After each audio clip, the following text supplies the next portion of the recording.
Alright, so there's a few cargo bike DIY tutorials online, and they claim to be easy. I think I found the easiest method of them all. So, what you do is you take a 26-inch mountain bike frame and the original rigid fork. It's got to be a rigid fork, and it has to have either V-brakes or cantilever brakes, because that's what's going to be our mounting point for the basket. So this one didn't have disc brakes, so I simply welded on my own tab and mounted disc brakes. You use the original V-brake levers and shifters. It's a direct upgrade to V-brakes to disc brakes. So any long pull lever will work. And what you need is a 20-inch wheel. 20-inch disc brake wheel is rather uncommon unless you find it on like a modern folding bike. So what you do is you build one. You take a hub. Ideally, the hub flange diameter, the spoke hole diameter, is exactly the same from your original hub to your disc brake hub, and you can reuse the spokes that way. If it's not, you have to find spokes. And this is the cheapest type of hub you can get. The disc brake rotor mount, this part here, can go on either side.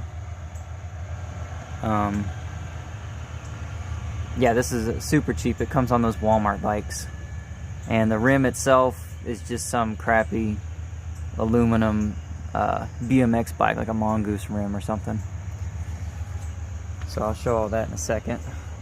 And to get your height, you use a stem extender and risers. And I'll show what this looks like on the ground, because obviously what you've done is you've dropped the front end by putting a smaller wheel on the original fork. And as long as your cranks aren't too long and hitting the ground, you'll be able to ride it rather normally. It'll feel like a normal bike. It's just the geometry will look a little strange. So, the only way I've had my basket held on was by some inner tubes tied from here to the fork and a couple of wires that go around the seat post mounts. So if we just slide this off, well, alright, so there's the basket, and this is the only support that it has. These are two 25.4-inch seat tubes, and they are welded onto the old V-brake posts. Now what you have to do is you have to grind those three little tabs for the V-brake adjustment. You have to grind that off, and then this seat tube, super common seat tubes, they slide right on, and you can just weld on them a little bit. You don't necessarily have to weld on the fork tube. You could just weld to the V-brake tab. So there it is. I mean, there's a gap there, so you could fill that in, or just weld it on the inside. These don't actually have to be welded on like crazy strong. Most of the weight, hopefully, if you load this, will be closer to this side of the fork rather than out here where it's got more leverage on the weld. And that's all it looks like. That's the only fabricating that I have done to make this cargo bike. Very, very simple. And it doesn't do anything to the frame, so you can use an aluminum frame. And if you screw up, you just got to get another fork. That's the only thing I've welded on, is the fork. So this could be swapped into a suspension fork and turned back into a regular style mountain bike if I want to. So I'll show it on the ground next. Alright, and here's what the bike looks like from the profile. That's the crank at its lowest point. It is obviously closer to the ground, maybe 2.5, 3 inches up.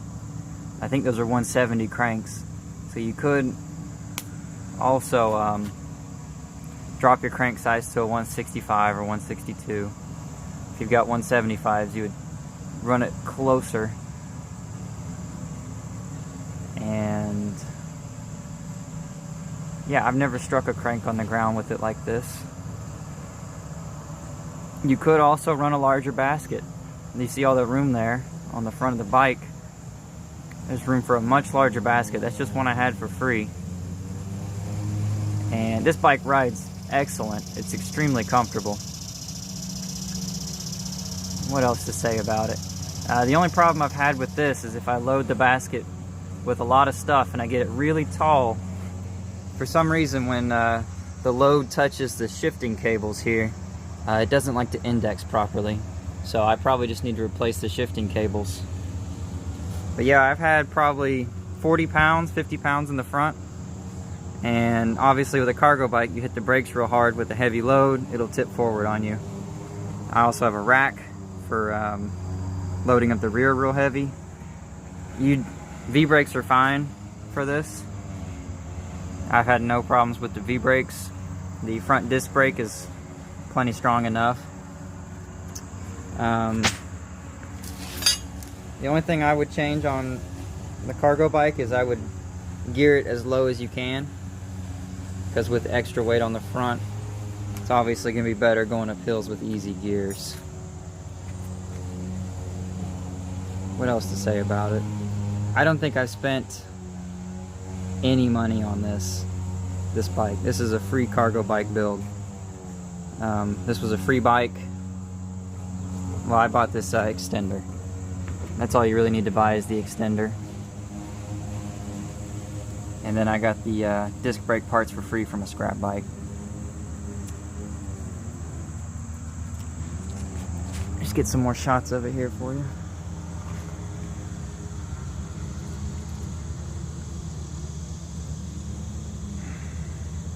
Yeah, bolt-on front disc brake hub. You could slip a fender on there if you didn't want to splash the underside of the load. And I've found that just having wires and old inner tubes to hold the basket on is plenty strong enough. This is the way I would do another cargo bike. I've been very happy with it. I think the only thing I would change is